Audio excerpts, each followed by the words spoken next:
Did you put snacks in here? Yeah. You guys want to get out here and do something? Hit it hard. We're here. You guys look like you're literally about to play basketball. Hello. It looked like the perfect off-season story. Caitlin Clark at a golf tournament, flanked by her teammates Sophie Cunningham and Lexi Hull acting as her personal caddies. But behind the smiles and the team-issued gear, they dropped a bombshell that puts the entire Indiana Fever franchise on red alert. Because when asked about returning next season, they didn't say yes. They gave a coded answer that reveals a high-stakes power struggle happening behind the scenes, one that could tear this potential dynasty apart before it even begins.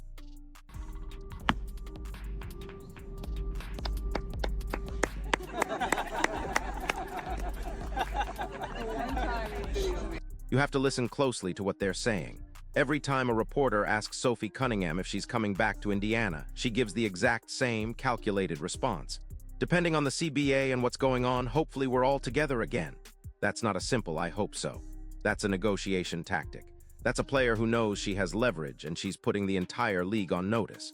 The question is, where did this sudden leverage come from?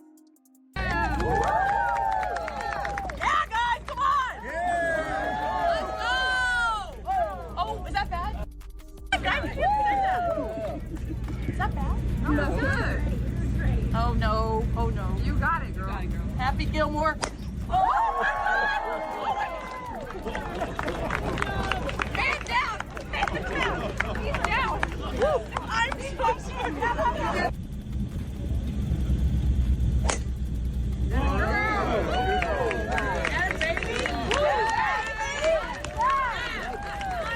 Lexi! Oh!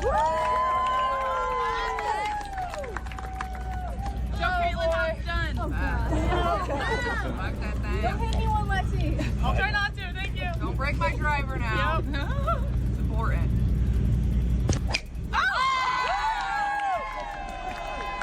Losing these two isn't just a minor roster change. It's a potential catastrophe. Lexi Hull is the team's irreplaceable energy source, the glue player who does all the dirty work. Sophie Cunningham is the veteran sharpshooter who creates the space for Caitlin Clark to operate. They are the critical pieces that make the whole system work. To lose them now, after building a year of incredible chemistry with the biggest star in the sport, would set the franchise back to square one. The Fever front office realizes the caddy connection belongs back in Indianapolis next season. You know, there's a lot of pomp and circumstance around Sophie Cunningham and Lexi Hull serving as Caitlin Clark's caddies during that golf event. It shows you the rapport, the chemistry, not to mention that those two can play, right? Lexi Hull has that energy you just can't teach, can shoot the ball, moves without the ball, a glue type of player. Same thing with Sophie. And here's the secret reason they can play this game. Two new words are echoing through the WNBA locker rooms: Project B and Unrivaled. These aren't just side hustles. They are legitimate, well-funded rival leagues offering multi-million-dollar deals. Suddenly, players like Sophie and Lexi aren't just negotiating with the Fever. They're weighing offers that could dwarf their WNBA salaries. This is the power of a free market, and it's threatening to blow up the WNBA's entire structure. How much their association with Caitlin Clark helps them as well. So, assuming all things get worked out the way one could see things getting worked out based on the past, both Sophie Cunningham and Lexi Hull will be back. But the Indiana Fever are holding a secret weapon, a trump card that most fans don't even know about. Lexi Hull is a restricted free agent. That means the Fever can match any offer another team throws at her. So unless a rival team offers a completely insane, franchise-crippling contract, Indiana has the final say. They can force her to come back, whether she likes it or not. The power isn't entirely in the player's hands. And then there's the ultimate power broker in this entire situation, Caitlin Clark herself. Let's be brutally honest. The front office isn't just managing a basketball team. They're managing the single biggest asset in women's sports. If Caitlin Clark wants Sophie and Lexi back on the court with her, they will be back. You do not risk upsetting the generational talent who sold out your arenas and put your team on national television every single night. The Fever's social media team already knows what's up. It was not an accident that they blasted photos from that golf event with the caption, "The best caddies." That's not just a cute post, it's a public relations move. It's the organization reinforcing the narrative that these three are a unit, a core they are building around. They are sending a message to the fans and to other teams that this trio is non-negotiable. So while Sophie and Lexi are smartly using their newfound leverage to maximize their position, all signs point to them returning. The on-court chemistry is undeniable. The front office holds the contractual power with Lexi. And most importantly, Caitlin Clark's silent influence is the deciding factor. Barring a complete league-wide collapse from the CBA negotiations, the core that terrified the WNBA when healthy is going to get a second chance. But make no mistake, this isn't over. That CBA deadline is a ticking time bomb that could still shatter everything. The fact that players are openly flirting with rival leagues shows just how fragile the situation is. This is a high-stakes game of chicken between the players and the league, and the future of the Indiana Fever is caught right in the middle. Let's dissect that ticking time bomb, the collective bargaining agreement, because it's the entire battlefield where this war is being fought. The current CBA was signed in 2020 and runs through 2027, but here's the crucial detail. Either the league or the players' union can opt out of it after the 2025 season. And with the WNBA's media rights deal expiring that same year, you better believe the players are opting out. The current deal negotiated before the Caitlin Clark supernova pays the league a paltry $60 million a year. The next deal is projected to be worth hundreds of millions, potentially even crossing the billion-dollar threshold over its lifetime. This isn't just a raise, it's a paradigm-shifting tsunami of cash, and the players are demanding their rightful share. So when Sophie Cunningham says her return depends on the CBA, she's not just talking about her own salary. She's talking about the fundamental financial structure of the entire league. She's asking, will the owners, now swimming in a vault of new TV money, finally raise the salary cap enough to pay the superstars their due asterisk and properly compensate the essential, high-level role players who make championships possible? Or will they continue to cry poverty and force teams into impossible choices, squeezing out the very players who form the backbone of a contender? This negotiation isn't about tweaking the margins. It's a fight for the soul of the league and a referendum on whether its growth will be shared or hoarded. This impending flood of new money creates a dangerous paradox, what you could call the championship roster squeeze. Under the current, restrictive salary cap, it's already incredibly difficult to build a deep, talented team. You can afford your 2, maybe 3 max-level players, but then you're forced to fill out the roster with veterans on minimum contracts and unproven rookies. The players who get crushed in this system are the exact archetype of Sophie Cunningham and Lexi Hull, elite specialists and glue players who are demonstrably more valuable than a minimum salary, but aren't quite perennial all-stars. They are the professional middle class of the WNBA, and their market is being systematically eliminated. A rival league doesn't have to offer them a max contract to steal them away. They just have to offer them a fair market value that the WNBA's current structure simply cannot accommodate. This is the leverage they hold. They represent a class of players who are fed up with being told they are essential on the court but expendable on the balance sheet. For the Fever, this is the nightmare scenario. They have 2 foundational superstars in Clark and Aliyah Boston who will command massive, cap-eating contracts in the very near future. The question for the front office then becomes terrifyingly simple. In a world with a restrictive cap, can you afford to pay your stars and the elite role players who make them shine? Right now, the answer is trending towards no, and that's precisely why Cunningham and Hull are making it clear they have other, very lucrative options. Let's pull back the curtain on Unrivaled, because it's far more than a simple off-season league. It's a philosophical challenge to the WNBA's entire business model.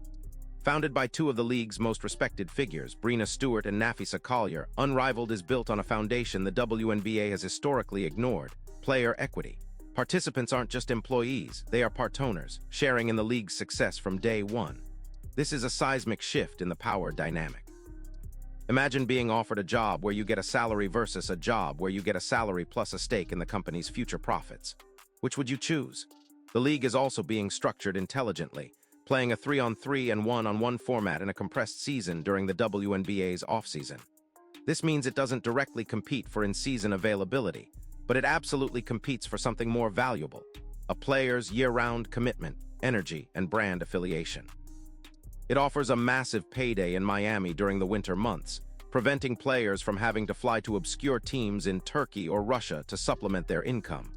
It keeps them stateside, building their brands and getting paid handsomely to do it. For a player like Sophie Cunningham, this is a tantalizing proposition. She can secure a massive bag, become a founding member of a player-first enterprise, and avoid the physical and mental toll of overseas basketball, all while preserving her WNBA eligibility. It transforms her negotiation with the Fever from a one-sided plea into a two-sided choice between a known quantity and a revolutionary new opportunity. And if unrivaled is the well-lit, publicly backed alternative, Project B is the shadowy powerhouse operating in the background, a true black box of financial disruption. While unrivaled is player-driven and focused on the offseason, the whispers around Project B suggest a far more direct and existential threat. A full 5-on-5 league with ownership backed by venture capital and private equity firms who smell blood in the water. The rumored salary figures being floated are astronomical, reportedly targeting the $250,000 to $500,000 range for solid starters and role players, numbers that would make them among the highest-paid players in the WNBA overnight. This league isn't trying to be a supplement, it's aiming to be a replacement. It's a direct response to decades of player frustration over low pay, grueling travel, and a perceived lack of investment from the WNBA's ownership. Think of it like the LIV golf situation that fractured the PGA Tour. It's a well-funded insurgency designed to prove one thing: the market value for these athletes is significantly higher than what the WNBA is currently paying. They are making a calculated bet that if they can poach a critical mass of players, not just the superstars, but the entire tier of players like Cunningham and Hull who make up the heart of every roster, they can force the WNBA to either break its entire financial model to compete or risk becoming a glorified developmental league. This is the unspoken threat in every agent's phone call and every non-committal interview answer. It's the ultimate leverage, and it has changed the game forever. Now let's revisit that trump card the Fever hold with Lexi Hull's restricted free agency, because in this new landscape, it's not the ironclad guarantee it once was. Yes, the Fever have the right to match any offer sheet she signs with another WNBA team, but this is where rival GMs can engage in corporate warfare. An opposing team, like the Las Vegas Aces or New York Liberty, could offer Hull a contract with a massive first-year salary and a player-friendly structure, a poison pill designed not necessarily to acquire her, but to financially cripple the Fever if they match. Imagine an offer that pays Hull an exorbitant amount in year one, knowing full well that Indiana is already bracing for the monumental extensions for Clark and Boston. Matching that offer could throw the Fever deep into the luxury tax, a punitive penalty designed to discourage exactly this kind of spending. Paying the tax not only costs the owner millions in penalties, but can also restrict a team's ability to make other moves, like using certain salary cap exceptions in the future. So the choice becomes a brutal one. Do you let a perfect-fit, championship-caliber glue player walk away for nothing? Or do you match the offer and handcuff your financial flexibility for the next half-decade, potentially jeopardizing your ability to build a complete team around your superstars? It turns the RFA mechanism from a shield into a potential landmine, forcing the front office to play a dangerous game of poker where one wrong move could have devastating long-term consequences. This entire saga places Fever general manager Lynn Dunn in the most unenviable position in professional sports. She is simultaneously tasked with building a championship contender, managing the biggest media spectacle in women's basketball history, and navigating a league-wide labor dispute that threatens to upend the entire sport. Her every move is under a microscope. The on-court fit of Clark, Cunningham, and Hull is undeniable. The data proves it. When that trio shares the floor with Aliyah Boston and Alissa Smith, the Fever's offensive rating skyrockets to a level that rivals the league's elite. Cunningham's gravity as a shooter is the key that unlocks Clark's playmaking, creating driving lanes and passing windows that simply don't exist otherwise. Hull, meanwhile, is the defensive linchpin, the versatile wing defender who takes on the toughest assignments, allowing Clark to conserve energy for the offensive end. Losing these two isn't like swapping out interchangeable parts. It would require a complete philosophical overhaul of the team's identity. Dunn knows this. She knows that finding another veteran shooter with Cunningham's toughness and chemistry is nearly impossible. She knows that players with Hull's motor and defensive acumen are a rare commodity, so she's caught in a vice. The basketball side of her brain is screaming that she must pay whatever it takes to keep this core intact. But the general manager side has to look at the salary cap sheets for 2026, 2027, and beyond, and ask the cold, hard question. Can we realistically afford this team when Caitlin Clark becomes eligible for a supermax contract that could eat up over 30% of the entire salary cap by itself? It's a chess match against the present and the future, and a single miscalculation could topple the entire dynasty before the throne is even built.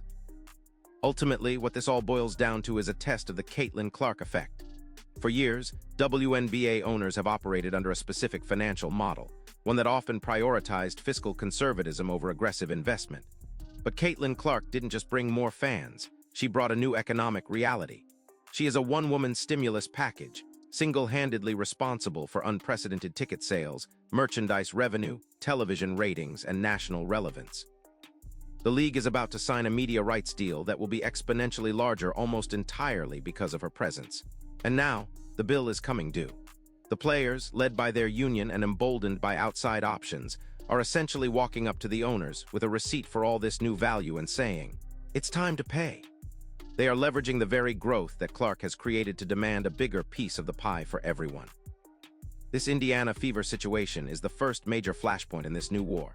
Will the Fever's ownership, seeing sold-out arenas and record-breaking profits, recognize that retaining Clark's hand-picked support system is a non-negotiable cost of doing business? Or will they revert to the old way of thinking, trying to win on the margins and nickel-and-diming the very players who make the product compelling? How they answer that question will not only determine the future of Sophie Cunningham and Lexi Hull. It will send a message to Caitlin Clark, to the Players' Union, and to the entire sports world about whether the WNBA is ready to finally embrace the big money, high-stakes reality of being a major league sport.